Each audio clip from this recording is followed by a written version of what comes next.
Crime બ્રાન્ચની team patrolling દરમિયાન બાતમીના આધારે કોર્ટ બિલ્ડિંગ પાસેથી સુરત સહિત રાજ્યભરમાં 50થી વધુ ઘરફોડ ચોરીઓને અંજામ આપનાર રીઢા ચોરને ઝડપી પાડી તેની પાસેથી લાખોની મત્તા કબજે કરી.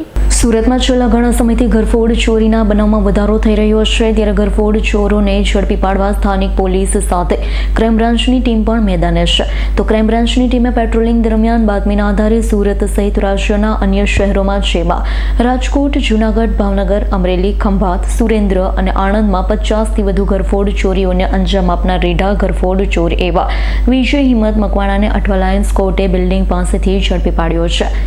ઝડપાયેલા રીઢાએ સુરતમાં અડાજણ, પુણાગામ, અમરોલી, રાંદેર, અઠવા લાયન્સ પોલીસ મથકની હદમાં 18 જેટલી ચોરીઓને અંજામ આપ્યા હોવાની કબૂલાત કરી. તો રીઢો ક્લિનિક અને મેડિકલ સ્ટોરોને ટાર્ગેટ કરતો હોવાની પણ કબૂલાત કરી હતી. હાલ તો પોલીસે રીઢા પાસેથી રોકડ, મોબાઈલ અને બ્રેસલેટ સહિત 2,39,000થી વધુની મત્તા કબજે કરી કાયદેસરની કાર્યવાહી હાથ ધરી હતી. સુરત ક્રાઇમ બ્રાન્ચ દ્વારા અનડિટેક્ટ ગુનાઓ શોધી કાઢવા માટે સતત પ્રયત્નશીલ હતા. એ દરમિયાનમાં ક્રાઇમ બ્રાન્ચના police inspector SN Parmar, PSI KH કુવાર તથા PSI MD મહેડાને એક બાતમી મળી હતી કે એક ઘરફોડના ગુનાઓમાં સંડોવાયેલ વિજય ઉર્ફે કાદર સન ઓફ હિંમતભાઈ મકવાણા આ મૂળ ભાવનગરનો રહેવાસી છે અને આમ ઓરિજિનલ અમરેલીનો છે. એ અહીંથી સુરત આવેલો છે, જેને અઠવા પાસેથી એને પકડી પાડવામાં આવ્યો. એની પાસેથી 1.5 લાખ રૂપિયા રોકડા, ચોરી કરવાના સાધનો, એક મોબાઈલ, આઈફોન વગેરે મુદ્દામાલ મળી આવ્યા હતા. આની પૂછપરછ કરતાં ખબર પડી કે આ આરોપી ખૂબ રીઢો ગુનેગાર છે. અગાઉ 34-35 ગુનાઓમાં પકડાઈ ચૂક્યો હતો અલગ અલગ જગ્યાઓમાં, જેમાં ગીર સોમનાથ, જૂનાગઢ, અમરેલી, ભાવનગર, રાજકોટ, સુરેન્દ્રનગર, સુરત, અમદાવાદ ગ્રામ્ય અલગ અલગ જિલ્લાઓમાં ચોરીના ઘણા બધા ગુનાઓમાં સંડોવાયેલો હતો.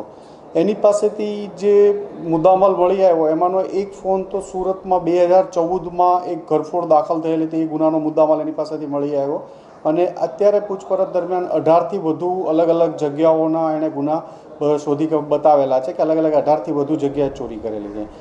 આનો મોટો ભાઈ છે એ અરવિંદ હિંમતભાઈ મકવાણા, એ સુરત જેલમાં 3-6 માસ પહેલાં પકડાયેલો હતો પૂનાની એક ઘરફોડના ગુનામાં.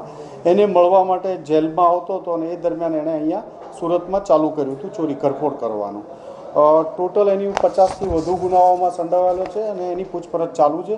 સુરતમાં અલગ અલગ રાંદેર, અઠવા, અડાજણ, અમરોલી અને પૂના પોલીસ સ્ટેશનમાં એના વિરુદ્ધમાં ગુનાઓ નોંધાયેલા છે. Bureau report S9 news Surat.